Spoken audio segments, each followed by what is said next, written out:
আজকে আমাদের মা বোনদেরকে লক্ষ্য করে বিশেষ করে যে 11টি করণীয় আপনাদের জীবনকে সোনালী জীবনে পরিণত করতে পারে, আপনাদের জীবনটাকে সমৃদ্ধ করতে পারে, সুখী করতে পারে এবং আল্লাহর কাছে আপনাদেরকে জান্নাতের উপযুক্ত করবে।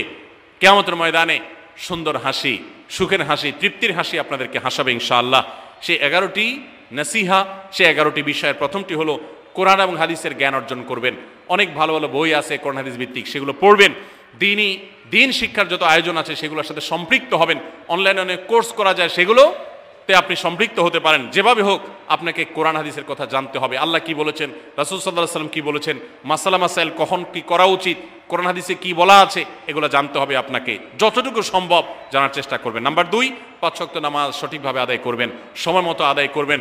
জোহরের ওয়াক্ত বাসার কাজ কাম শেষ করে গোসল করে একেবারে 3টার দিকে একসাথে পড়বো, এটা করা যাবে না, বরং সময় মতো আদায় করতে হবে। এবং মেয়েদের যে সতর, এই সতর ঢাকার পরে সতর্ক থাকতে হবে।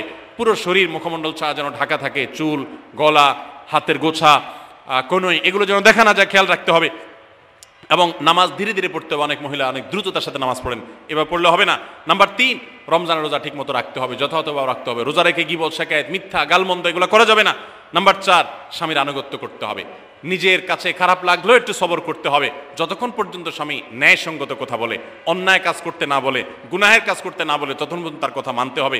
নিজের খারাপ লাগলেও মানবেন, আপনার জান্নাতের প্রয়োজনে, সুশৃঙ্খলার প্রয়োজনে, পারিবারিক শান্তির প্রয়োজনে। ইনশাআল্লাহ আপনি সুখে থাকবেন দুনিয়া এবং আখিরাত উভয় জগতে।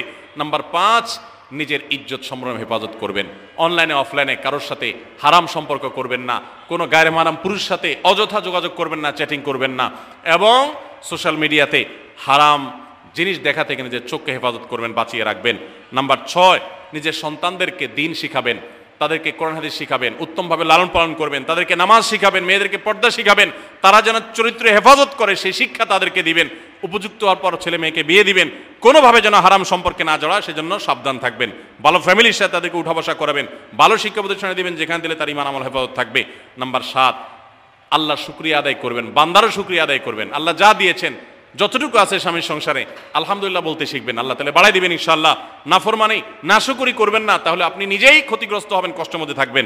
আর শুকরিয়া আদায় করলে আপনার নিজেরই মানসিক প্রশান্তি হবে, আল্লাহর নেয়ামত বাড়িয়ে দিবেন। নাম্বার 8, কোনো প্রকার অভিশাপ গালমন্দ করবেন না, সেটা ছেলে মেয়েকে হোক, সংসারকে হোক, স্বামীকে হোক, কোনো কিছু না, ধৈর্য ধারণ করতে হবে। পুরুষদের জন্য এই কথাগুলো প্রযোজ্য। আর নাম্বার 9, আত্মীয়তার সম্পর্ক রক্ষা করতে হবে, ছিন্ন করা যাবে না। নিজের স্বামীকে তার বাপ, তার বোন, তার মা, তার ভাই, তাদের সাথে সুসম্পর্ক বজায় রাখতে সাহায্য করবেন, বাধা দিবেন না, পারলে আরো সাহায্য করবেন, এতে আপনারই লাভ হবে। আবার স্বামীদেরও উচিত স্ত্রীকে তার পরিবারের সাথে সম্পর্ক বজায় রাখার জন্য সাহায্য করা। মেয়েদের উচিত তাদের মা, তাদের বোন, ভাই, তাদের সাথে আজকাল মোবাইলে যোগাযোগ করা যায়, খোঁজ খবর নেবেন, কথাবার্তা বলবেন। স্বামীর সংসারে আসছেন দেখে বাপের সংসার ভুলে যাবেন, সেটাও যেন না হয়, খেয়াল রাখতে হবে। নাম্বার 10, যতটুকু সম্ভব দান সাদাকা করবেন। দান সাদাকা জাহান্নাম থেকে মুক্তির কারণ হয়, সেটার জন্য সাধ্য অনুযায়ী করবেন। পুরুষরা তাদের জন্য এক্ষেত্রে হেল্প করবেন, যাতে তাদের মোহর ইত্যাদি দেওয়া, মাসে হাত খরচ কিছু দেওয়া, যাতে তারা সাদাকা করতে পারে সেই সুযোগ। আজকাল দেখা যায় অনেক মেয়েরা টাকা পয়সা পেলে মার্কেটে চলে যাবেন, কি কিনবে এটা নিয়ে অস্থির হয়ে যান। মার্কেটে আপনি যা দরকার হলে যাবেন, কেনা দরকার হলে কিনবেন, কিন্তু দানের জন্য একটা খাত রাখবেন। পারিবারিক সাদাকা বাক্স, একটা বাক্স রাখবেন, যে খুচরা টাকা পয়সা বা বিভিন্ন টাকা পয়সা ছেলে মেয়েরা রাখবে, আপনি রাখবেন, উৎসাহিত করবেন। এটা দিয়ে একটা গরিব ফ্যামিলি মুখে হাসি ফোটাবেন, একটা ভালো কাজ করবেন, পারিবারিকভাবে এরকম দানের ব্যবস্থা করবেন বোনেরা। সর্বশেষ হলো, সময় নষ্ট করবেন না সোশ্যাল মিডিয়াতে। আল্লাহর ওয়াস্তে এটা থেকে নিজেকে বাঁচাবার জন্য সংগ্রাম করেন। যারা এখনো এই রোগ থেকে বাঁচতে পারেন নাই, আল্লাহর কসম করে বলছি, দুনিয়ার জীবনটাই ধ্বংস হবে, অসুখী থাকবেন, অশান্তিতে থাকবেন, আখিরাতের ধ্বংস তো আছেই।